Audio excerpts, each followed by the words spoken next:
টাঙ্গাইলে সড়ক দুর্ঘটনায় নিহত ১৫ জনের বাড়িতে বইছে শোকের মাতম। আরও জানাতে নওগাঁ থেকে যুক্ত হচ্ছেন সহকর্মী হারুনুর রশিদ চৌধুরী।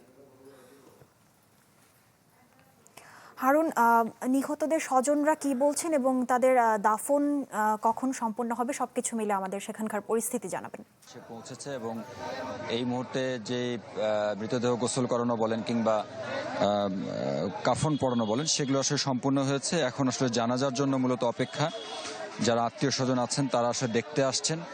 যদিও বা এরই মধ্যে দুইটি মৃতদেহ তাদের জানাজা শেষ করে রাতেই তাদের দাফন কাফন হয়ে গেছে এবং এখন আসলে 6টি মৃতদেহ আছে, সেগুলোর দাফন কাফন সম্পূর্ণ হবে একটু পরে। ডিজাইন, এলিগেন্স, বিউটি, সেরা পণ্য সবার জন্য জেভিকো।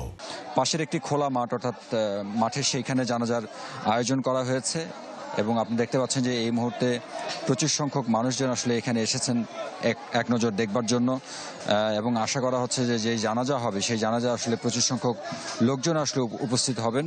এইখানকার উপজেলা নির্বাহী কর্মকর্তা তিনি যতটুকু বলেছেন যে বিভাগীয় কমিশনার তিনি জানাজায় অংশ নেবেন, পাশাপাশি স্থানীয় সংসদ সদস্য আছেন তিনিও আসলে এই জানাজায় অংশ নেবেন। এই রাজেন্দ্রবাটি যে গ্রাম, এই গ্রামে এই মুহূর্তে আসলে কান্নার রোল পড়ে গেছে। প্রত্যেকটি বাড়িতেই মানুষজন আসলে এখানে আসছেন এবং আপনি দেখতে পাচ্ছেন যে এখানে গোসল এবং যে কাফনের কাপড় সেটি পরানোর পরে মৃতদেহগুলোকে রাখা হয়েছে। সকলেই আসছেন এবং এক নজর করে এই মৃতদেহগুলো আসলে দেখছেন। পাশাপাশি এক পাশে বাঁশ কাটা বলেন কিংবা অন্যান্য যে কার্যক্রম, কবর যে খোঁড়ার যে কার্যক্রম সেগুলো আসলে মূলত সম্পূর্ণ করা হচ্ছে। যদিও বা বলা হচ্ছে যে যারা আসলে মারা গেছেন তাদের যেহেতু কবর দেবার মতো আলাদা কোনো জায়গা নেই, যার কারণে পাশের একটি জায়গা করা হয়েছে যেখানে এই মৃতদেহগুলো নৌকায় করে নিয়ে যেতে হবে। আমরা সেরকমটাই ব্যবস্থা দেখছি এবং 2-3টি নৌকাও প্রস্তুত রাখা হয়েছে। জানাজার সময় হলে কিংবা জানাজার পরে যখন কবর দেওয়ার সময় হবে তখন আসলে মূলত এগুলোকে এই নৌকায় করে সেই জায়গায় আসলে নিয়ে যাওয়া হবে।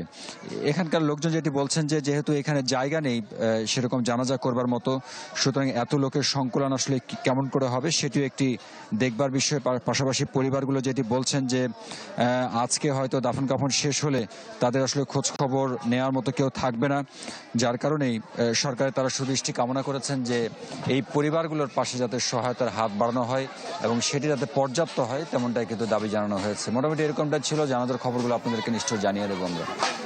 হারুনুর রশিদ চৌধুরী, আপনাকে ধন্যবাদ। দর্শক, আমরা নওগাঁ থেকে জানছিলাম আমাদের সহকর্মী হারুনুর রশিদ চৌধুরীর কাছ থেকে।